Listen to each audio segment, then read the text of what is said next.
This is a gorgeous cross, and Easter coming up this weekend. I can't guarantee you'll get it by the weekend unless you can talk to the operator and see if they can speed it up at all for you.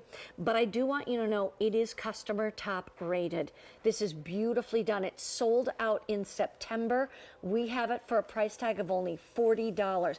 Now this one is made in Turkey. This one is made in Turkey. This is made in an area called Midyat. It's a small town in what used to be Mesopotamia in southern Turkey. It's in Assyria. And you can see here, right, you can see here, this is one of the great influences. Religion is very important there, Christianity. This is where it's believed that after the crucifixion, St. John took Mary to live out her days. There's also incredible temples here, absolutely beautiful. This is made in Midyat, which is an area where the Assyrian Christians live, and they made this cross. And you can see the beautiful detail here. And what you have here is you have almond shapes, and then you have an almond flower in the middle. And what this represents is the first day of spring, rebirth. Because when I was there, we stayed in a monastery called St. Gabriel's Monastery. Wow. It was built in 397. That was the year it was built. And when you walked out in the morning and you looked out, it was just fields and fields of almonds. And almonds are important in the Bible. I didn't realize they're mentioned 9 times in the Bible. Wow. So what you hear, they put this to represent spring, rebirth, you know, resurrection, which of course is what it's all about this time of year. Exactly, absolutely. And you know what's interesting? I didn't really realize, first of all, that almonds were mentioned that many times in the Bible, but also I never knew really how almonds grew. Yeah. But is it a bush or a tree? No, it's a tree, and it's the first flower that blooms in spring. Very, very important. When those bloom, you know it's springtime. Wow.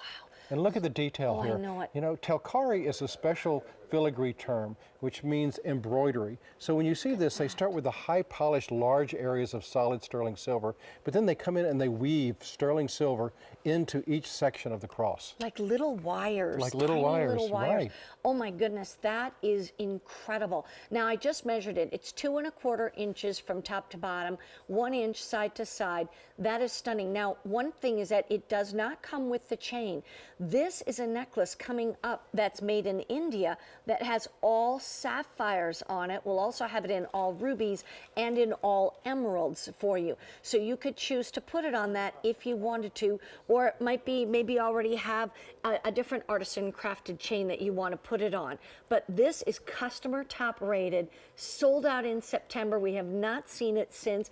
Even on the back, I just want to lift it up to show you. I mean, that's when you know all that workmanship is craftsmanship. It's crafted by, you know, each artisan, this is a piece of work for them. This is a piece of craftsmanship. It's like they're doing a sculpture. So they're so proud of their work. And you look here and you look at the design, you know, look at the bail. The bail is a heart. Right. So what better to say you love? You know, it's all about loving your faith. And really, when you look at the details on this cross, you know, it's a substantial cross. Beautiful detail works. Look at the flower in the center. That's 3 layers of workmanship. Right. You have the layer underneath, and then you have that beautiful 3 layers of the flower. You have the petals, and if you see the petals on the outside, the large petals, there's no beginning and no end. Right. Right. Those are not individual pieces of silver. There's no beginning and no end, which stands for eternity or forever. So there's so much symbolism to this cross. I have to say that, and by the way, 300 of these already gone. There's not that many of these to go around. I loved what one of the comments was on the review down at the bottom of the screen. And she said, this is a beautiful cross that only an artisan could do. Right. In other words, the best of the best craftsmen are the only ones who could do something like this. And there you can see the size of it on Joan. I'll show you the size of it on me. This is one of those pieces. I still can't get over this price, $40. People pay more than that for some piece of base metal, fashion jewelry, fake jewelry that they'll pay $40 for. This is the real thing, genuine sterling silver, and not just that, but made by